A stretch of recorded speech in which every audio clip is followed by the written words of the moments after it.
go through that process. Yep. So Marc Miller, thanks for being here. You don't mind just introducing yourself, and then we'll jump into your presentation. You can share your screen, whatever you'd like, and then we'll do Q&A after your presentation and go until about 11:45. Sounds great. So I'm Marc Miller. I'm a partner and fractional CMO at CMO Zen. And at CMO Zen, we are helping companies and marketing teams with their marketing strategy and marketing execution. And today we're talking about paid social and having paid social help your marketing machine and give it a turbocharge. If I can share my screen. Oh, there we go. Okay, can you guys see my screen here? Yeah, it's not in presenter mode yet, though. Oh, okay. Let me see if I can do this. Okay, how about now? Perfect. All right, cool. So like I said, that's me. That's CMO Zen. Moving through the agenda, or I guess going back real quick, kind of a broader overarching theme of this presentation is like if you're considering paid social, you're kind of ready to lean in, or you're just kind of wanting to run some tests, you can be successful with paid social, but you're gonna have to be creative to be successful. There's like the big boys are running like $100,000 a month ad budgets on LinkedIn or Facebook. And so you're gonna have to be creative with how with your content and with your offers. And if you're creative, I've seen people be successful. I'd also invite Jordan Harris and Chad Jardine to be my autocorrect if I miss anything, or they're my partners at CMO Zen. So if I miss anything, guys, jump in. So going to the agenda. Endless pool of stuff you can learn about paid social. I hope that by the end of this, you have a couple of good ideas to test for your business. And a lot of what I'm going to kind of reference is more focused towards B2B, but a lot of the principles apply to B2C. I owned a B2C e-commerce company for a while that was like heavily reliant on ads, and you still need top of funnel content, you need bottom of funnel offers. The principles are the same, but I'm going to mostly reference B2B in this presentation. So talking real quick, Facebook and Instagram, which is Meta versus LinkedIn. I'll also reference that Google Ads is like incredibly popular. I think it's a little tough for like early stage companies. There's a lot of spam, there's a lot of intricacies, it can be complicated. So I'm going to talk mostly about Facebook, Instagram, LinkedIn, but Google Ads can be great. I would recommend hiring an agency where that's their expertise, whereas with paid social, I think you can learn that for yourself with a little bit of testing. TikTok is also incredibly popular, as you all know. One, I don't know how much longer TikTok is going to be around. But second, it's very similar to Facebook, and rumor is that the same people that created the Facebook ad platform were hired by TikTok to create theirs. So it's basically identical, and like the verbiage is identical. So if you're interested in testing that out, especially in like B2C, I think these principles apply over there as well. And I've also seen some B2B advertisers be successful there as well. So Facebook versus Instagram. Facebook has pivoted since 2016. They've pivoted more towards larger lookalike audiences. So those are audiences of 1 to 2 million people, and your niche is probably what, 50, 100,000 people. So staying in front of that niche within the lookalike audience is going to be a big battle for you. So in your copy, in your images, in your content and offers, you're going to really want to call out that specific niche and stay on top of that within the lookalike audience. And that can be difficult. So if you're just kind of wading in the waters here, my recommendation would be for LinkedIn when it comes to B2B. You can target really specific titles. You can target based on company size, industry. It's really nice. So it's kind of broad again, and then LinkedIn is kind of newer.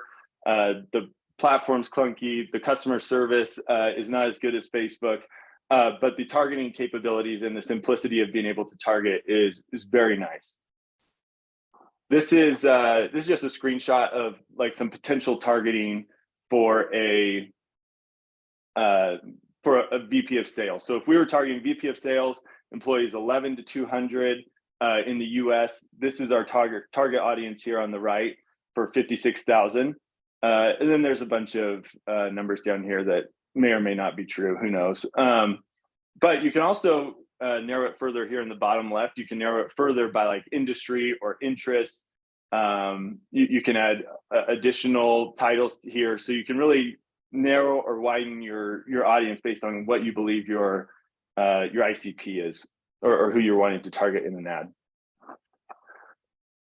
If I was just starting a company and I had questions on like my market, or I had questions on like message validation, one of my first moves would be to validate what I'm learning in one-on-one customer interviews or potential customer interviews. I'd want to validate with a one-to-many ad. So this is like minimal setup. You need a LinkedIn page, which can turn into an ad account. You can do it with like $100. You just need a simple image, some basic copy, and you can validate your message. You can validate your product. You're able to see, okay, I learned this in these 5 interviews. Now I'm going to take this on a one-to-many scale, and I'm going to show this to 4,000 people. And let me see how many, are they interested? Are they clicking? Is it being delivered? And you can learn a ton through these ads with minimal spend. Whereas if you want to lean into ads, you'll need a lot more, and we'll go over that in a minute. But just for like basic message and market validation, this is really helpful. And in addition, if you're setting up a website and you have a couple of videos you're kind of weighing, instead of going with your best guess, throw an ad up, put $50 between each video, see which your ICP or ideal customer profile enjoys more, and then throw that on the website. And like you saw for VP of sales in the previous slide, see how many people are on LinkedIn, see how many, see what the potential audience size is, see what, there's a ton you can find out just based on LinkedIn audience searches and how big your potential market is. You can learn a lot. Oh, okay. So looking at paid ads. So on the left, we have top of funnel, middle of funnel, bottom of funnel. And on the right, we have the 5 stages of awareness. So unaware, problem aware, solution aware, product aware, most aware.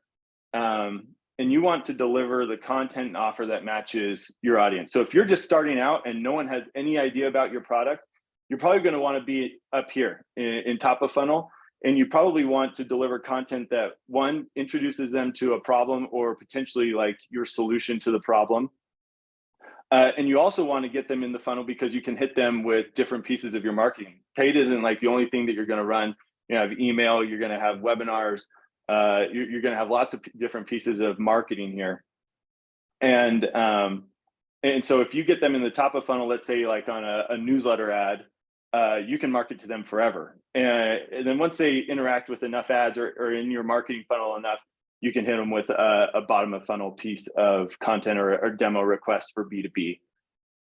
Let's see. And if you have a large enough budget, you want to kind of fill this with paid. So you want a top of funnel, middle of funnel type of offer, which would be like a webinar, a podcast, newsletter, those type of content offers. Then bottom of funnel would be like a demo request, and we'll get more into that later. Also, if there's any questions, I'm not seeing the chat, but if there's any questions, I'm happy to jump into those whenever or at the end of this. Okay.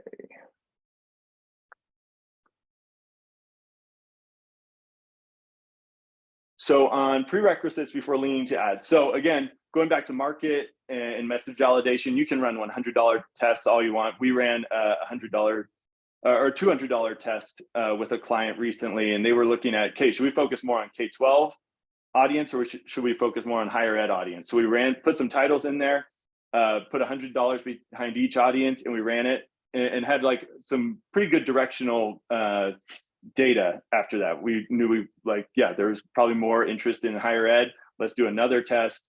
Let's focus more there. And it was really helpful directional data. After you're kind of moving on from like more market and message validation, prerequisites before leaning to ads. One, have a good idea of your ICP. Have basic RevOps set up. So this is like Google Analytics, Google Tag Manager, CRM, marketing automation platform, probably some email drip campaigns. Is your sales team ready to add fuel to the fire? So a lot of sales teams obviously love inbound leads, but what are they going to like logistically? What are they going to do if you 4x the inbound leads? Are they going to have time to outbound anymore? What's the reaction going to be? And kind of prepping for that. Are you producing content on a regular basis? And I don't think this needs to be like a huge concern, but you are going to need to refresh the ads and refresh the copy and the and like kind of the offers that you're putting in ads. And then who will own the ads? So I think that this can be several options. It can be you, it can be someone on the team. And with both of those, you're gonna have to learn the platform and kind of figure out what you're doing and give yourself some freedom to fail a little bit.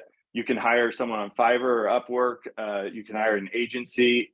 Agency will probably need a little bit of a bigger budget to kind of feel good about that spend. But yeah, there's different options. You'll just need to figure out kind of who will own those. Mark, can you touch a little bit on that ICP, the number one? That was my question in the chat, is just how you define that ICP well, because it seems like doing that is a critical step to then know who and how to target them. Do you have like a template on how you define that person, or what is your process for that? Chad, what were you saying? Well, I can jump in with a thought on this too. One of the easy, like there's a lot of ways that you should be defining your ICP, but if you want a really quick shortcut, go look at your competitors and look at the followers on LinkedIn of who's following that company from that standpoint. You can start to filter out whether or not they're users or they're potential hires, something like that. Look at the titles of the people that are following your competitors. That may be a good place to jumpstart or kind of skip the line a little bit on finding out who the right person is to target for your ads. Yeah, I was just going to add too that there are a lot of attributes you can put into an ideal customer profile, but specifically to paid social, I think the screen that Mark showed earlier about these are the criteria that you can segment on in the different paid social channels. So really, in terms of ICP for your paid social channels, you just need to be able to understand how are you going to filter somebody in the segment or out based on what's available to you in the paid social channel. So that's a good place to start. What questions do you need to know to run an ad and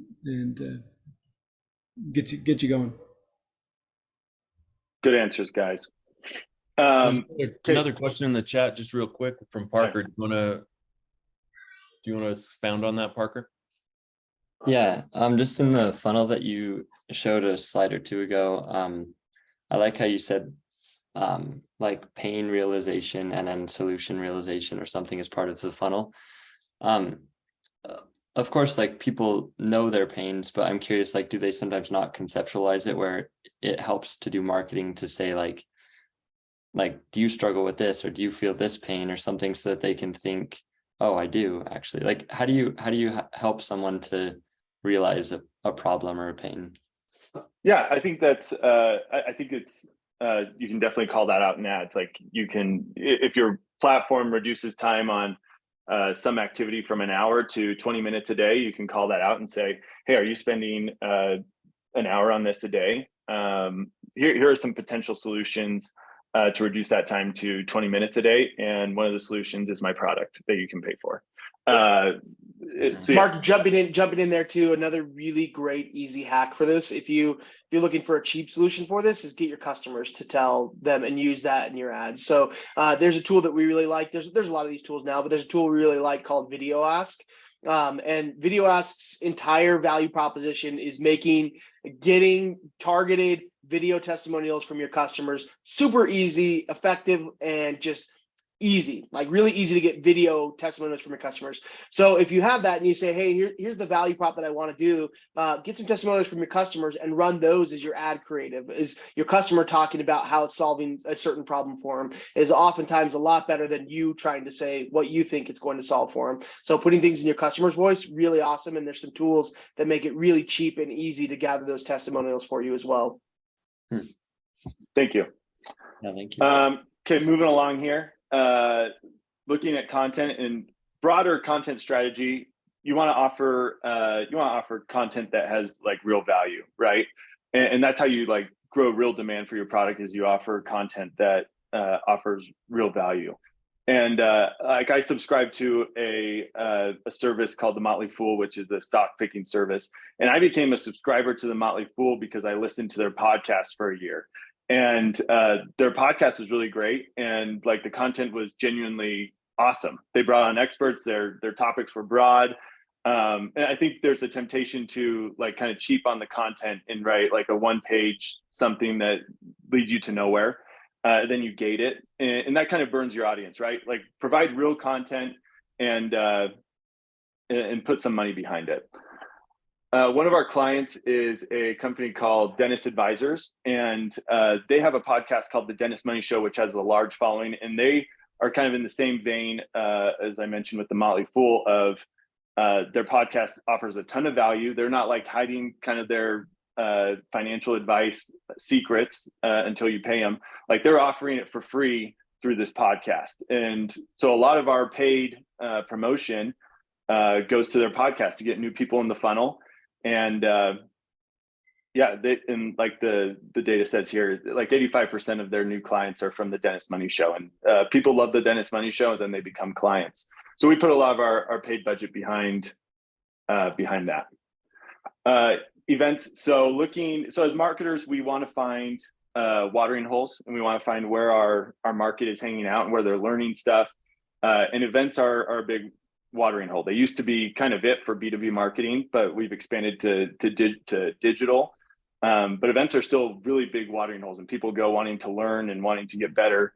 And so putting your product in front of people there is a great way to be creative in advertising. So looking at if you are at an event, an option is, instead of paying like $10,000 for some sponsorship package where you get in their program and you get a couple of signs around, put like $500 on a geo-targeted ad on Facebook, do a mile perimeter on it, call out the event like we are here, and you'll get in front of more eyeballs. People are going to get bored during some presentation. Go on Facebook or Instagram, and you can do a geo-targeted ad here, get more people to your booth, get people to your website. I found that to be a really useful tool.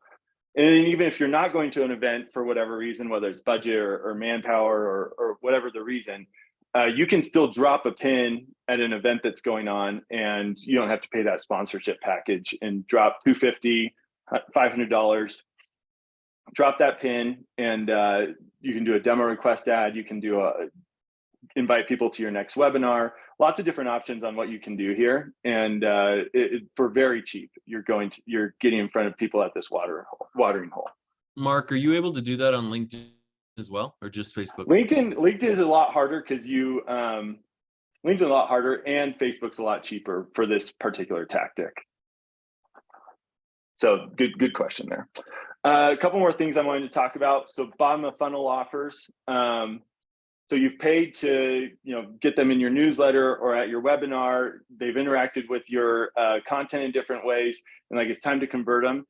I wouldn't recommend doing this all the time, but one of the ways to convert people is like making it worth their time. So for me, if I see an ad for a particular product, even if I'm somewhat interested in the product, like it's just hard to schedule like 30 minutes out of my calendar, and I might be interested, I might not, and it's tough to kind of get over that barrier. If you make it worth their time, it's a lot cheaper for you because you're just going to convert them at a much quicker pace, and B, it's worth their time.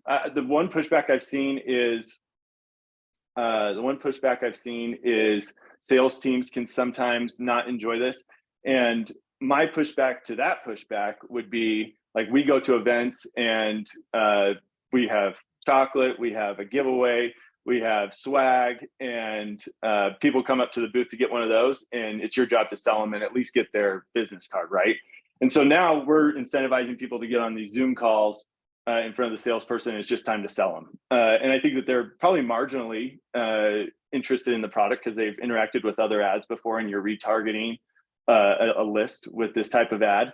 But it's just time to sell them. And then third point on here that I'll mention is mix up the offer. Use a lunch gift card or an Amazon gift card, coffee, discounting the product. There's different incentives that you can do to get people to convert at a faster pace rather than just a generic, hey, here's our product, please schedule a demo or please buy it. Make the offer interesting. Mark, have you nailed down what that right amount is? Like, does it I vary? think it can vary. Yeah, I think it can vary. So like some audiences, like $25 is enough to get them to convert. And then other audiences, $25 isn't much to sniff at, right? And so like looking at $50 or $100, I think can be interesting for people. But I think you should test it. I think you should run like a $25 test, a $50 test. You can do the math real quick after spending some dollars, and you'll be able to figure out the math. Okay, then picking and choosing with a small budget. So some of the stuff I've talked about is kind of more full funnel, like you're spending $5,000-$7,000 a month.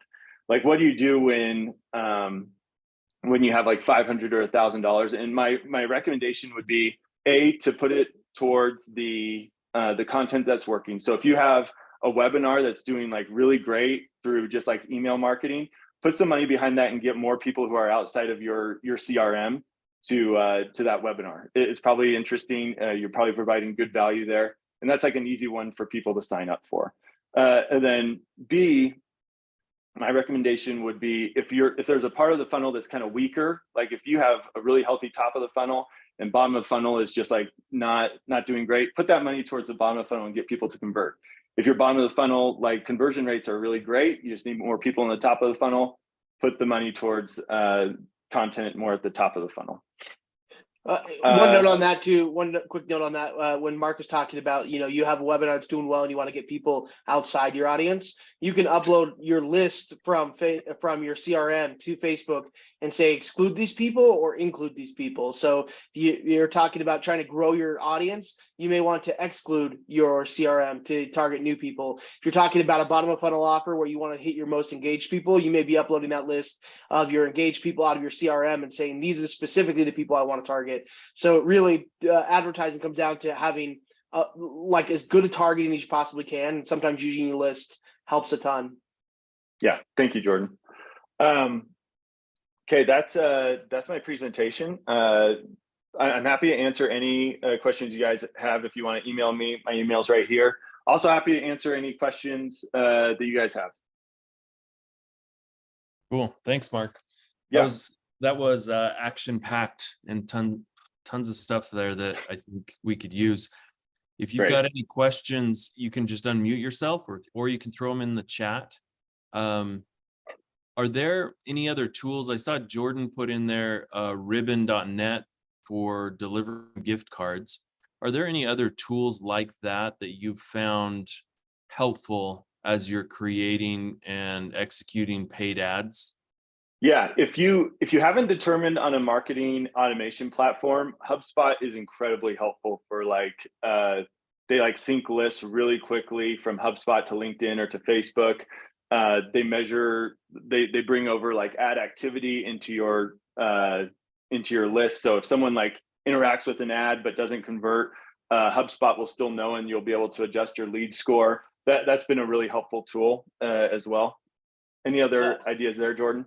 Yeah, I'd say one, if you don't have somebody who's doing data science in-house, which most really small companies don't, and analytics aren't your strength, paying a few bucks a month to get something like a Porter Metrics or some other analytics tool that bundles your paid ads and makes them super easy to comprehend what's working and what's not. Something like that is totally worth it. If you're going to invest $1,000 a month, spending 15 to get a great analytics suite is totally worth it. So it tells you which ads are working, how well they're working, compares them, and it makes it all kind of like click and if you're a WYSIWYG interface rather than knowing the back end of Facebook reporting really well. So it's kind of a shortcut to data understanding on your ads.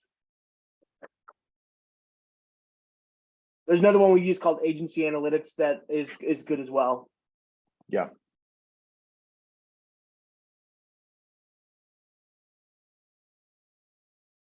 Couple of Mark, questions in the this chat for this you, question Mark. would be good for you, Mark, with your experience of DTC, where it says, what recommendations do you have for a startup that's selling a physical product direct to consumers? Is there a platform and specific tactic that you'd recommend?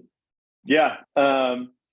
Unless like the product, unless the physical product is kind of title based, which I imagine it's not. If it's consumer facing, I would go to Facebook, and like I said, like you're gonna have to battle the algorithm. But I would call out exactly who you're looking at as your ICP, and I would battle the algorithm. And there's like some targeting options in like, okay, I'm looking for people with like top 25% of income, or I'm looking for people in this geography.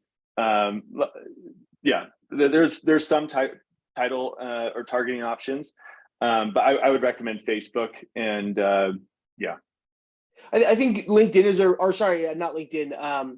TikTok is a really compelling spot for DTC right now for people to be using it. But one of the things, when you get into direct to consumer, you're really going to lean heavily on retargeting as well, taking some behavior that they've done in the past and retargeting your advertising to hit them. So if you're saying, hey, they visited my product page, or they've interacted with some other ad on the platform, now I'm going to retarget them with more specific offers. As you get into DTC and you have a limited ad budget, really retargeting becomes your best friend, because you're not trying to dig out who could potentially be interested from this huge range of candidates. You're saying, okay, here's maybe my people who've abandoned cart, or the people who visited the page and haven't converted.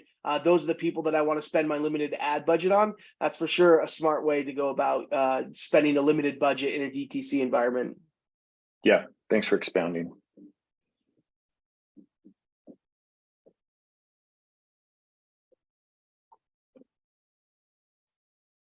Okay. And that's also that same idea of retargeting is a really great way if you're feeling like you want to go about Google ads as well. Right off the bat, sometimes Google ads are expensive, competitive, or hard to know the right keywords. But if you use a really cheap top of funnel offer in LinkedIn or Facebook or Instagram or even TikTok, and what you're doing is you're dropping a cookie through Google Analytics on that click, then you're building an audience to say, hey, I want to use these people in my retargeting. It's kind of a really cheap way to build a retargeting audience that you can then use in Google search advertising, or same thing other ways. If you say, hey, I want to use the Facebook tracking pixel to narrow my audience based on people who've interacted on really inexpensive leads that are title based in LinkedIn, and then I want to hit them on Meta, either Instagram or Facebook, that's also another really cheap way to start to identify your audience, and then take that knowledge maybe from LinkedIn, where I can get title and bring them across to Facebook. One other thing I'd add to that reminded me of is on this funnel, if you have the budget, and we're talking B2B specifically, but also B2C, if you have the budget, I would put right here, like, buy a list. And I think that there's like some gray area that we can talk about at some point about emailing a list that you've purchased. But there's a lot you can do. You can do physical mailers. You can run ads on that list. There's all sorts of stuff that you can do, like, once you have that list purchased. And that's a really good way to kind of retarget and just kind of work that whole list down the funnel. It's a good way to kind of work on that. Awesome. I think we've got time for one more question if anybody has it. Otherwise, I'll throw my question in the ring. Okay. You have any questions for Mark? Okay, I'm going to jump in, Mark. Last thing. All right. If you're just doing your first LinkedIn ad campaign, what do you think the biggest kind of mistakes that are made on first time running campaigns, or suggestions that you would have just to be aware of when you run your first campaign? Yeah, I think a common mistake is you put up an ad and it says, hey, here's my product, and essentially please buy it. Like, please request a demo. I think your content and your offers have to be like much more compelling than that. And you're probably overestimating people's interest in just like clicking on an ad and putting in their personal information. So if it's bottom of funnel, incentivize it, or I would just go to like kind of more timely and interesting pieces of content. Like, I think webinars are really great in that there's some urgency and that there's a date that the webinar is being held. We're bringing an expert on. We know that you like this. We know that you're interested in this topic. And I think that's a really good like first step into like LinkedIn ads, is offering like really compelling content where there's some urgency. And webinars are a really good way to do that. Podcasts can do the same, or newsletters, or a piece of like written content. I think that's a better like first step than just throwing up a demo request ad. Awesome. Well, that's super helpful. And it ties back to another Midday Connect meeting we had about how to run a webinar. So I would invite everybody to go back and look at our archives in terms of learning from another master in terms of how to run a webinar. But Marc, this was fantastic. Really appreciate this. Are you willing to share the presentation with the group here? Yep, I'd be happy to. If so, Hannah will get that from you and then send it out to the attendees. But really appreciate everybody coming and look forward to seeing you in the new year. We're not going to have Midday Connect next week or the first week of January. So we'll be back second week of January. So until then, good to see everybody. Thanks for joining. Thanks, everyone.